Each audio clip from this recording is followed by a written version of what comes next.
Nasa kote naman ang isang wanted person na may kasong rape sa isinagawang law enforcement operation ng pulisya sa Zamboanga del Sur. Ang report mula kay Patrolwoman Amy Jean Cortez.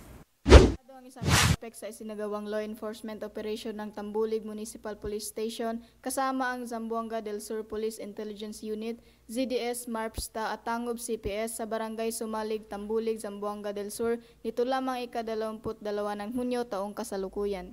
Kinilala ni Police Captain Renato C. Obiaden, Acting Chief of Police ng Tambulig MPS, ang naarestong suspect na isang lalaki, 29 na taong gulang at residente ng Tambulig, Zamboanga del Sur.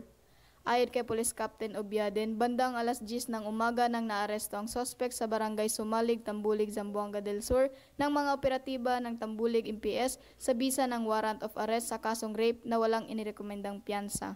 Ang naarestong suspect ay dinala sa Tambulig MPS para sa dokumentasyon at tamang disposisyon. Ang pambansang pulisya ay patuloy sa mandato na ipatupad ang batas at siguraduhin ang kaligtasan ng mamamayan tungo sa mas ligtas, masaya at maunlad na bagong Pilipinas. Mula dito sa Zamboanga Peninsula, ako ang inyong PNN correspondent, Patrolwoman Amy Jean Cortez, alagad ng batas, tagataguyod ng balitang pulis.